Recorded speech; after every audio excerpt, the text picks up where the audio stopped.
This is Her Standards with me, Quinta Mbori. This is the show that highlights issues that affect women objectively. And today we have traversed the borders. We have gone to Uganda. Before I tell you more about our next guest, I would like to send a special shout out to our host. We are at the 4 Points by Sheraton in Hurlingham, a beautiful, beautiful place with wonderful amenities. Seeing is believing, and you need to come and experience it yourself. Our next guest is called Santa Lucy. I cannot pronounce her second name. She'll pronounce it herself. But she's here because we're all about celebrating women, and she has overcome some of the worst adversities in life. I can't wait to hear her story. If you want to be part and parcel of this conversation that we're going to have about just body shaming and overcoming difficult situations in life, you know what to do. We are available across all social media platforms at Quinta Mbori, or you can also talk to us at KTN Home on Facebook, Twitter, Instagram. Without further ado, allow me to introduce Santa Lucy. How are you? Fine, thank you. Karibu, no, you don't speak Swahili. Welcome. Thank you. How do you say welcome in Uganda? Welcome. Welcome. Because English is our national language. And your dialect? In my mom's language, Which is? They also say karibu, but they add only the other word that says karibu mini, which means welcome to you. Karibu Mimi? Mini. Mini. Karibu Mini. Okay, Yes. so Karibu Mini on Her Standards. So glad to have you. Thank you so much. Yeah, we are so happy that you could be able to make it. I know you've come to Nairobi for treatment, but before we get to that, who is Lucy? Santa Lucy, and please also pronounce your second name. Yeah. My name is Santa Lucy Fungaro. Fungaro. Yes. A Kiswahili word for tie your hat. Tie your hat. Yes. Okay. Oh, Fungaroho. Yes. Nice. Okay. So it's a name that was given to me by my mom when she gave birth. Apparently she didn't cry in labor because the doctors told her to tie her hat and all that. So that's where the name came from. And I'm proud of it because over the years it has helped me to be strong and tie my hat in the midst of all the challenges. But well, Santa is a 21-year-old girl, turned 21 last month. The other month in June. I thought we were still in July. Welcome to second floor. Thank you. A student at Makerere University in my third year. I am an ambassador against stigma. I basically refer to myself as the voice of the voiceless, especially people that are dealing with things like body shaming, mental health, and so many other issues that society tends to ignore because they feel like it's affecting the minority. Yeah. Nice. What do you do at Makerere? I'm a student studying social work and social administration. Yeah. Good. Glad that we could have you today. Thank you. So you're in Nairobi for treatment. Yes. Yeah, exactly what? I know you have an autoimmune condition. So which one is it and when were you diagnosed? My condition is called dermatomyositis. Say that again. Dermatomyositis. Okay. Or it can be called connective tissue disorder. Okay. Or it can be called DM. DM. I'll go with DM. Okay. It's an autoimmune skin condition that affects the muscles, the nerves, the tissue, and the skin. In my case, it's my muscles and my skin that have been badly affected due to the fact that I didn't get onto treatment early enough. I was diagnosed in 2005, and according to my doctors then, I was the second medically registered case in the whole country. Currently, I still stand because it's a condition that not many know. I believe there are people out there that have it, but because of stereotypes in society where people look at you being different, they'll refer to it as witchcraft, leprosy, or maybe some other skin condition. It's similar to eczema, I think, because of the way the skin peels off. So I believe people out there back home in Uganda might be having the condition, but because they're afraid to come out and go to hospitals because they fear being labeled, they are still in the dark. I've lived with it for close to 16, 17 years now. 17 years. I'm not good with the math. But yeah, I fell sick at 5. I've had it from then till now, and this is me. What were you feeling when your parents, I believe your parents took you to hospital? What exactly were you experiencing? So when the condition started off, it started off as a rash on my right side of my cheek, spread out to my ear. And then I began swelling. I could not run. I was purple in color. For a girl of 5, I was about 53 kilograms, 55, which is abnormal weight. We went to hospitals, and truth be told, there was no treatment that was given to me. Most times I was given painkillers to neutralize the pain. And it became stressing, but I thank God for my parents because they didn't give up on me. And the most painful part was taxis didn't want us. We would enter, Why? People would Why? get out because I was fat, purple. I could not do anything for myself. I was literally stiff like a dead body. My dad would carry me, and when he gets in, people would get out because they thought I was contagious. So at one point, he resorted to getting into a matatu, then paying for the whole in front part so that he could sit with me and have the window shutters up. But then with time, it wouldn't work out because some taxi owners didn't want us. They felt like we were making business stall for them. So he began carrying me to hospital. We were staying in Jinja. So we would travel from Jinja to Kampala to come for treatment. And he would walk to Mulago. He would walk, it's quite a distance. Roughly, what's the distance? How many kilometers? Let's say about 10, Carrying 10 you. to 15, yes. So ordinarily, if you're carrying someone, you'd put the person down so that you rest. Daddy would have to squat with me and rest. Then when he's done resting, he stands up, begins walking again. My mom was pregnant then. She had actually had given birth. She had my baby sister whom she would carry. So she would go in a taxi with the baby and the bags, so that in case we are admitted, would have what to change into. So she would go to hospital, sit in line, because being a government hospital, you know, you'd find lines. So one person has to wait in line for you, that when you arrive, you just join the line. That is how it was. It was painful.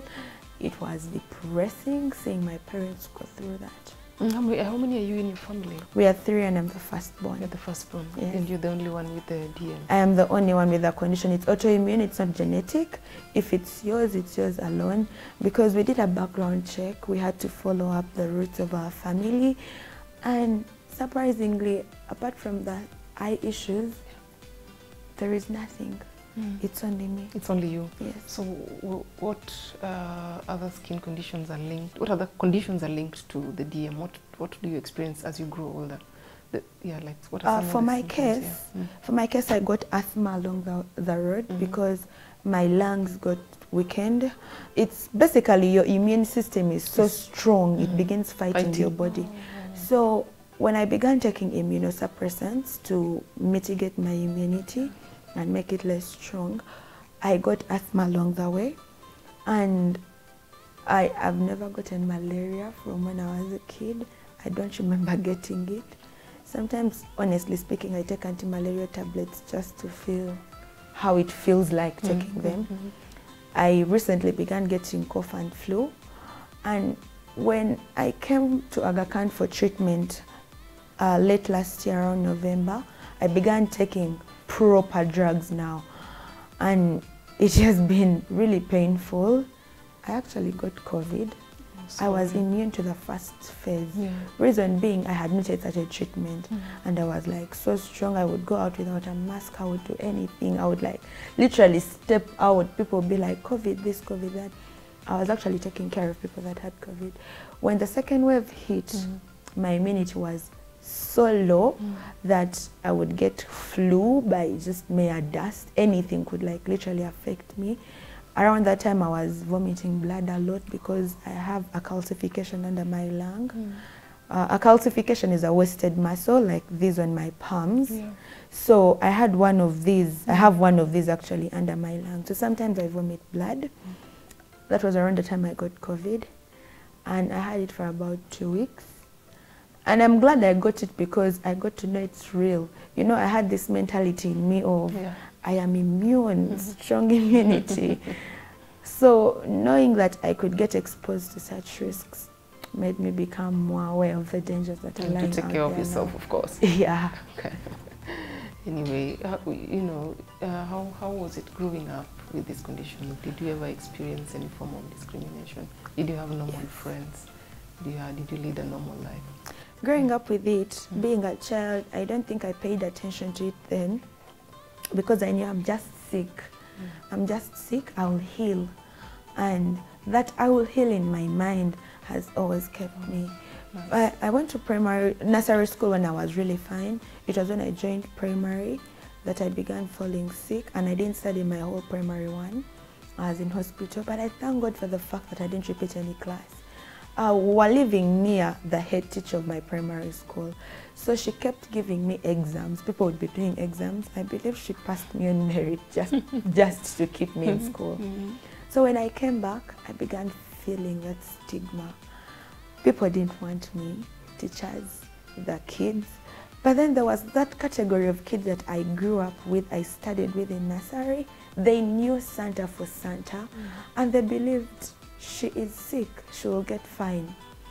And I'm grateful for that lot that pushed me till my primary 7 when I got done. And when I joined high school, people said all sorts of nasty things about me. People called me all sorts of names. When I was in O-level, it was hard because I could not be in the boarding section, obviously, because of this. I cannot wash for myself. I cannot do all that work that people in boarding do, waking up to mop dormitories. And also, my dad requested for me to be a day scholar in an all-boarding school. And kids felt like I was being treated different, special treatment. But I mean, I literally would go for morning prep with them, evening prep with them, though I could choose not to attend. But because I wanted to fit in, that urge to fit in was always there. I weathered through it all anyway, joined A-level. In A-level, as a prefect, I had to show them that I am capable, just like each one of them. I can do whatever it is. So I joined A-level and I stood for information and library prefect because I wanted to be out there and read news so they would have to see my face every Monday morning. And there was this one time someone had the guts to call me animal print. No. Just because I was punishing him for being late. No. How did you feel? Stuck to me. I didn't cry, but I punished him. I made sure he did all the heavy labor that I could think of in school. Split firewood, scrubbed the staircases, went and did farm work. And deep inside of me, I felt good. I felt relieved, like, yes, I have punished this person. But then there was that darkness that was looming in because if this one person has called me animal print in the open, what is going on behind my the back? scenes, I know. And I later got to find out that I was called very many other things. People were calling me Scar Girl. People were calling me Masira, which means pass. Because pass as in pass, P-U?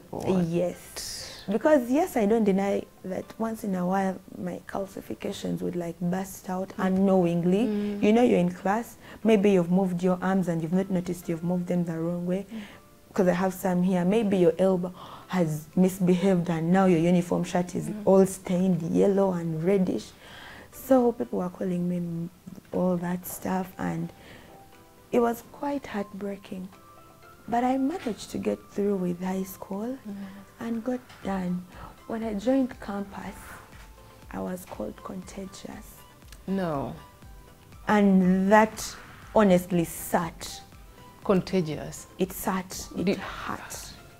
And I remembered my dad's words. My dad has always told me, the sky is not the limit, aim beyond the stars. And my mom always told me, you were deprived of your childhood. Don't let anyone deprive you of your youth. So I cried bitterly when I was called contagious. And in crying, I got an idea. I was like, why not go out there and tell my story? I'm tired of people labeling me. Maybe if I come out and tell them once and for all that I didn't call this upon myself and I'm not contagious, maybe then they will let me be. So to me, it was going to be a one-time thing of me telling my story and people just leave me alone. So I went to TV, NTV Uganda. I surprisingly was so pissed when I got there. I remember telling the receptionist to mind his business. Then he told me, but you need my help. I told him, no, I've not come to see you. I have come to see anyone who put me on TV. So he calmed me down, gave me a bar of chocolate, because he was actually eating chocolate with a colleague. Gave me a bar of chocolate, took me to see this lady. And then she told me, I'm not going to interview you today. No, I want you to calm down, compose yourself, and then think of what you want to tell the world. Don't be bitter. And that is how I decided to begin telling my story, to let the world know that, you know what, I am not contagious. My skin tells my story. I wear my scars with pride. And when I came out, I realized I could actually get treatment. Very many people reached out to me, giving me ideas of, have you tried the Myositis Association? I've read about this place. So I got in touch with very many doctors, and we zeroed down first to Canada for treatment, but it was way expensive. About 350 million Uganda shillings, which is not a lot of money in Kenya anyway. And then that was way expensive. We came down to South Africa. South Africa was also so expensive. Then the South African doctor told me, I know a doctor, he's called Lawrence Okwogo. He's Kenyan. He's at Gertrude Children's Hospital. He put me through with him. I began talking to him, but it took a while. It took over a year for me to like get to him. No, like would reply, but then I needed estimates, costs on which I was going to work. But it took time because he said the hospital just can't give you that, the hospital can't do this. So when he finally gave me an estimate, it was about $5,000. I fundraised for the money. I went on Twitter. How did you do it? I started a campaign on Twitter last year called The Power of 10K Uganda Shillings. I was calling upon 2,300 Ugandans to give me 10,000 shillings, which is 23 million Uganda shillings, $5,000. Me, I was working on fixed prices. I just wanted money for treatment. In my mind, I was like, transport will cater for itself, accommodation will find itself. So in that process, Uganda Airlines gave me tickets. In that same process, I got accommodation. A family in Kenya reached out and said they would accommodate me for my whole stay. Every time I'm coming for treatment, they will take care of me. So I'm like, accommodation is done, transport is done, there is no money. The campaign went on from April last year to November when I got the money. I remember one night I was on TV and I told them, guys, I need 7 million Uganda shillings. That's all I need. My review is in the next 1 week. I didn't have a passport, but this was me putting people in tension. Because in my mind, I was like, if I get the money, I'll easily go to internal affairs and get my passport ready. So getting the money that night, I had to begin working on a national ID. Something I had applied for when in high school had not yet come out. Oh, what? So I decided to call these guys out on Twitter, NIRA. Then on calling them out, I ended up in a government institutional WhatsApp group. Someone actually leaked for me a screenshot and told me, you've shaken tables. So they gave me my ID the next day. After how many? After me calling them out in the morning. How long was that? Many years? After like 3 years. Oh my God. After I called them out. The ID had no fingerprint. They told me, you know what, you have a name, go to internal affairs, work on your passport. Reaching internal affairs, someone there had watched me. They told me, you know what, we are cutting the lines. They did everything like so fast. On a Thursday, I remember I traveled.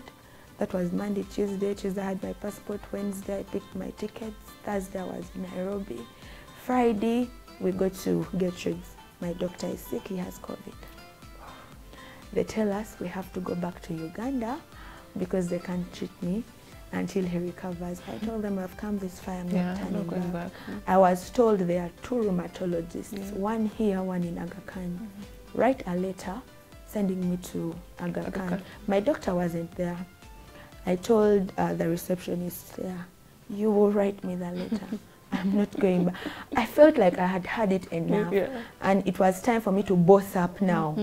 So when she saw that I was really serious, she wrote me the letter, paid for the taxi. Me and my dad left Getcheds to Aga Khan. We reached Aga Khan.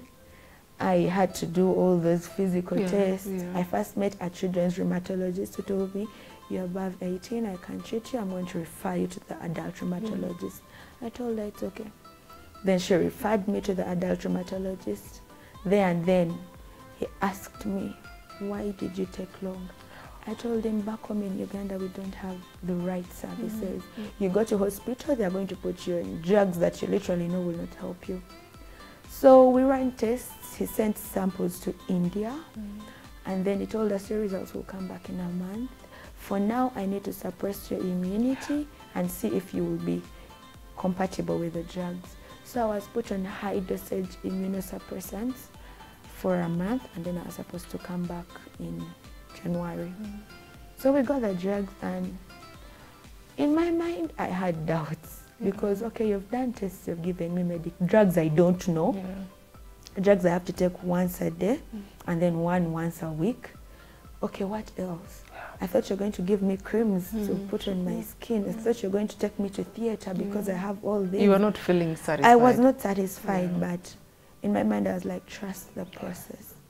When I came back in January, and when I went back and 3 weeks into medication, people are telling me, Santa, your skin is improving. I honestly broke down and cried. I did a photo shoot to try and compare notes. And what I always do is I always do photo shoots when I start my next phase and when I finish the next phase. So when I came back in January, he looked at me and told me, you're improving. Your results came back. You have one positive only. Everything else is negative in your body. The condition is active, yes. Your skin can be worked on, yes, but we have to remove whatever is inside. I'm putting you on medication for 6 months to get your body ready for all the surgeries that are coming up. Surgery was to be on my birthday, 25th June. We didn't have the money. But this was me, hope against hope, that I would come and be in theater. I fundraised online on Twitter. I fundraised. The money wasn't coming on because, I mean, they'd given me money for the first review. And you've come back again, of course it wasn't going to work out. But these are people that believe in Santa. These are people that have seen Santa from when Santa first came out and how I have progressed and how I haven't given up on myself. They gave me the money, but it wasn't enough. So in my mind, I said, come for treatment, come what may. You'll meet everything else there. So an uncle of mine helped me set up a GoFundMe that didn't do well. We raised about $1,700, and then the fundraiser back home, we raised about 2 million Uganda shillings, which is like 60,000 Kenya shillings. And remember, I've already done other reviews for my skin. I've gotten already treatment for other things. I have surgery pending. They didn't operate me on my birthday, which I was grateful for because I wasn't really ready. Then 1 week later, we had to really do it because I had to take out some of these. Eventually, they have to come out because I can't wait to begin working on my skin. But there's no point in working on your skin, then have to cut it again and create more scars. So I was taken into theater. They operated my hands, my leg, and then my ear. There's a big calcification. It actually wasn't taken out fully because it's crossing 3 main facial nerves. Any mistake, I die, or I get paralyzed, and I'll drool, and my right eye will never close. But I won't die because I'm young. Of course. With that kind of faith, no. Honestly speaking, I'm ready for paralysis. If I'm to get paralyzed one side and one side is working, for as long as people see that I tried and I did it and I came this far, I am ready. It was a painful surgery because no mommy, no daddy. They are back home in Uganda. I am entering theater with a foster family, no blood relation. I felt empty. I kept crying that day, not because of fear of going into the theatre, but of fear of, what if I die? I came alive, I'll go back as cargo. Just that thought kept haunting me.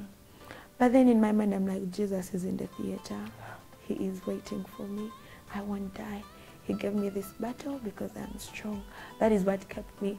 And my mom kept calling. She kept asking, how far are you already there? And I was so hungry.